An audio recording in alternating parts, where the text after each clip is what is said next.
नमस्कार दोस्तों, स्वागत है आपका आपके अपने YouTube चैनल ज्ञान सागर हिंदी पर। मित्रों, आज के इस वीडियो का जो विषय है वह बहुत ही ज़्यादा रोमांचक और हैरान करने वाला है। मित्रों, जैसा कि हम जानते हैं कि हिंदू धर्म ग्रंथों में काल यानी समय को 4 भागों में बांटा गया है।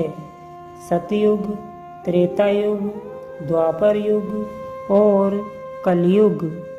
मित्रों, अभी हम कलयुग में जी रहे हैं। कलयुग यानी एक ऐसा युग जिसमें मनुष्य जाति का मन असंतोष से भरा है। सभी मानसिक रूप से दुखी हैं। चारों ओर अहंकार, प्रतिशोध, लालच और आतंक ही दिखाई देता है। पुराणों में कलयुग को संपूर्ण मानव जाति के लिए श्राप के समान माना गया है, जिसमें हर एक व्यक्ति किसी न किसी समस्या से घिरा हुआ है। ऐसे में हर व्यक्ति यह जानना चाहता है कि इस कलयुग का अंत कब और कैसे होगा और इसके बाद आने वाला युग कैसा होगा। इस युग के लोग कैसे होंगे, उनकी आयु कितनी होगी और उनका आचरण कैसा होगा। मित्रों, आज की इस वीडियो में हम आने वाले युग यानी कि सतयुग के कुछ ऐसे ही तथ्यों को जानने वाले हैं।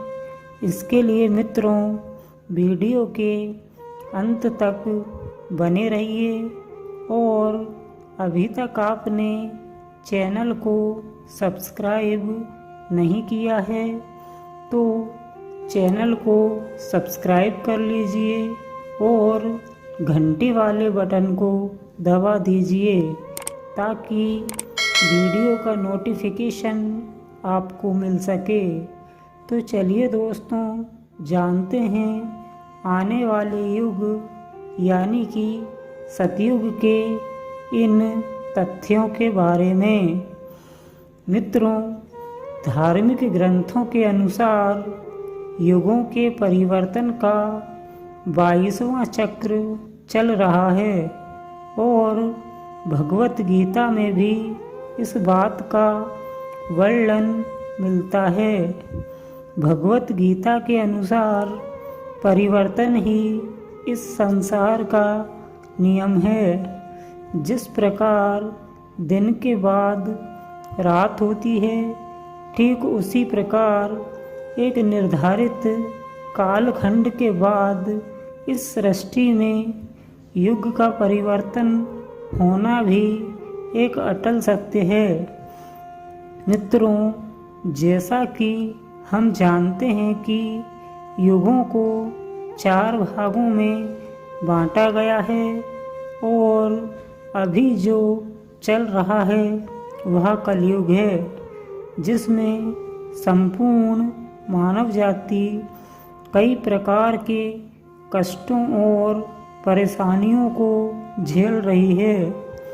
चारों तरफ लोभ, लालच, अहंकार, प्रतिशोध, अत्याचार और अधर्म का साम्राज्य फैला हुआ है।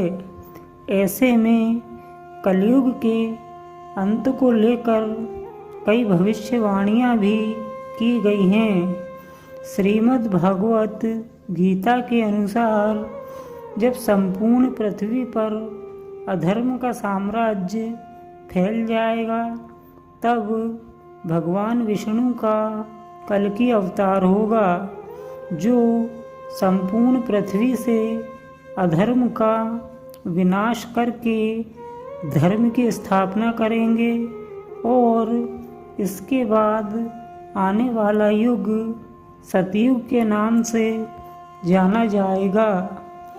सतयुग की अवधि 17,28,000 वर्ष होगी और इस युग में चारों तरफ केवल धर्म का ही प्रचार होगा। सतयुग के लोग पूजा और कर्मकांड में ही विश्वास करेंगे।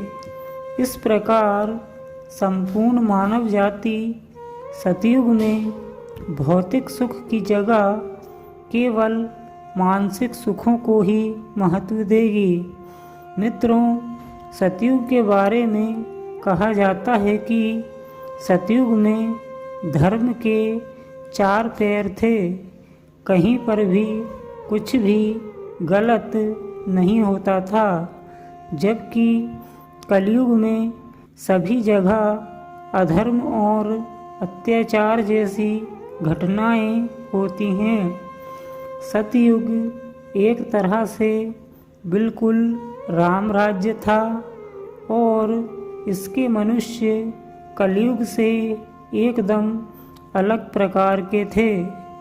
कहा जाता है कि सतयुग के अंदर ऐसे लोग रहते थे जो धर्म का पालन करते थे और हमेशा ईश्वर का नाम जपते रहते थे। इस युग में कहीं पर भी कोई भी इंसान अधर्मी नहीं था। सभी लोग सत्यवादी थे और हमेशा ईश्वर की भक्ति में लीन रहते थे। एक तरफ कलयुग में जहाँ इंसान पाप और अधर्म के साथ साथ भौतिक सुख को प्राथमिकता देता है, वहीं दूसरी तरफ सतयुग के अंदर कोई भी मनुष्य पापी और अधर्मी नहीं था। मतलब कि कोई किसी का बुरा नहीं करता था। यानी सतयुग में किसी प्रकार की कोई बुराई मौजूद नहीं थी। सतयुग के मनुष्यों के अंदर बहुत ही अलौकिक पावर मौजूद था। उनको किसी भी प्रकार की मेहनत करने की आवश्यकता नहीं होती थी। उन्हें जो कुछ भी चाहिए होता था वह उनकी इच्छा मात्र से ही प्राप्त हो जाता था। सतयुग में इंसान की उम्र कई वर्ष तक होती थी, वहीं कलयुग के इंसान की आयु केवल 100 वर्ष मानी जाती है। कलयुग में इंसान की औसत ऊंचाई 5 से 6 फीट मानी जाती है, जबकि सतयुग में इंसान की ऊंचाई 32 फीट तक होती थी। मित्रों, जिस प्रकार पाप और अधर्म का विनाश करने के लिए भगवान किसी न किसी रूप में अवतार लेते हैं, जिस प्रकार सतयुग में भगवान ने मत्स्य अवतार, नरसिंह अवतार और वराह अवतार लेकर पाप और अधर्म का विनाश किया था, उसी प्रकार कलयुग में भी पाप और अधर्म का विनाश करने के लिए भगवान विष्णु का कल्कि अवतार होगा, जो धरती से पाप और अधर्म का विनाश करके फिर से सतयुग की स्थापना करेंगे।